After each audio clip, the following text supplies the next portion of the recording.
y a des marques secrètes des femmes choisies par Dieu, et ce c'est que Esther portait et manifestait à son époque. Esther chapitre 7, versets 3 à 4 et verset 10.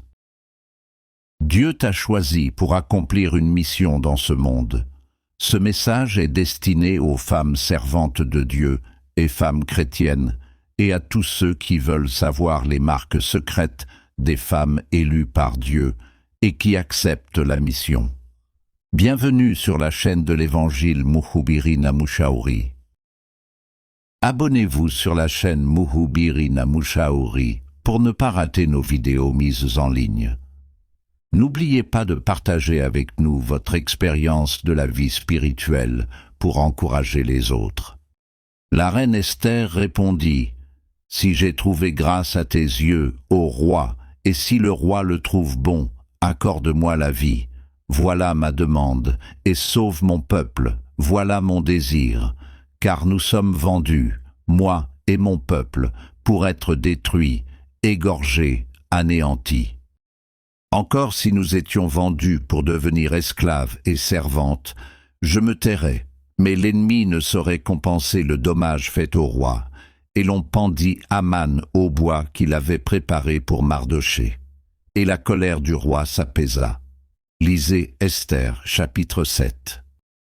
Sous l'Empire perse, sous le règne du roi Assuérus, Xerxès, des Juifs exilés vivent dispersés. La reine Vashti est destituée, et Esther, jeune juive orpheline élevée par son cousin Mardochée, devient reine. Un jour, Aman, haut dignitaire, offensé par Mardochée qui refuse de se prosterner, projette l'extermination des Juifs. Il obtient un décret royal scellé. Mardochée exhorte Esther à intervenir, et Esther entreprend un jeûne de 3 jours avec les Juifs, puis se présente sans convocation ni invitation devant le roi, un geste risqué. Esther l'invite, avec Aman, à 2 banquets. Au second, elle révèle son identité juive et accuse Aman de complot. Aman avait comploté d'exécuter tout juif et pendre Mardochée. Par la prière d'Esther et tous les Juifs, il eut renversement. Aman est exécuté sur la potence qu'il avait préparée pour Mardochée. Le roi autorise un contre-édit permettant aux Juifs de se défendre. Il triomphe et instaure la fête de Pourim, mémorial du renversement. Pourim signifie sort. Chères femmes élues, il est à savoir que la providence divine est agissante derrière le voile. Dieu n'est jamais nommé, mais sa main se discerne dans les coïncidences, le timing et les retournements. Notre vidéo parle des marques secrètes des femmes élues par Dieu. Nous le tirons à la lumière d'Esther et d'autres figures bibliques. Même Marie, choisie par Dieu, a dit « Je suis servante du Seigneur, qu'il me soit fait selon ta parole. » Luc 1, verset 38. Les marques secrètes des femmes choisies, ce ne sont pas des signes magiques, mais des traits spirituels et dispositions que Dieu emploie pour ses desseins, à savoir 1. La femme élue et ointe de Dieu a l'identité cachée, ne se fait pas paraître, mais c'est une appelée. Esther vit à la cour royale, mais porte une identité divine et un appel. Dieu place souvent ses servantes dans des lieux stratégiques avant de révéler le pourquoi. Elle la marque est celle-ci. Comme Esther, une femme élue et ointe a le savoir-être avant paraître. Elle a la fidélité à son Dieu même dans l'ombre. 2.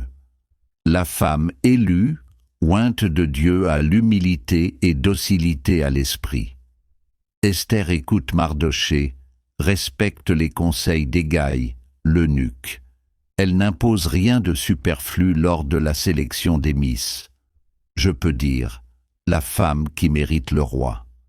Elle a la marque d'apprendre, de recevoir, de se laisser former plutôt que de se promouvoir. 3. Elle a une sagesse et discernement. Elle compose ou elle marche avec protocole de la maison, de son foyer, de son travail, de son pays. Elle prend les risques pour sauver son peuple, son mari, ses enfants, et choisit le jeûne, prépare des banquets, attend le bon moment pour parler. Cette marque, c'est le sens du timing, maîtrise de soi et finesse relationnelle. 4. Une femme élue a le courage nourri par la consécration. Esther dit « Si je dois périr, je périrai ». Son audace vient d'un cœur préparé par le jeûne et la prière. C'est la marque de bravoure enracinée dans la communion avec Dieu, non dans l'impulsivité, non dans les vaines paroles, non dans les paroles sans sagesse. Elle ouvre sa bouche avec honneur. 5. L'élu a la pureté d'intention et amour du peuple. Esther ne cherche pas un gain personnel, mais la préservation du peuple et l'honneur de Dieu. Sa vie est marquée par des motifs alignés avec la justice et la miséricorde. 6. La femme élue a la grâce et faveur. La faveur et la grâce accompagnent Esther aux yeux de tous. Dans la Bible, la faveur n'est pas un hasard. Elle suit la droiture, l'honneur et l'obéissance. Toute comme Esther et Marie, mère de Jésus, une femme choisie doit être une personne droite, respectueuse et obéissante. Et la marque secrète qui y découle, c'est la faveur, les portes qui s'ouvrent, les regards bienveillants, crédibilité disproportionnée s'observe. 7.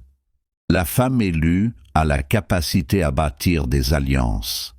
Esther travaille avec Mardochée, mobilise les Juifs pour jeûner et repositionne le roi par la vérité. L'élu est marqué par le sens communautaire, l'intelligence stratégique des relations. 8. La femme élue a l'intériorité solide et la maîtrise émotionnelle.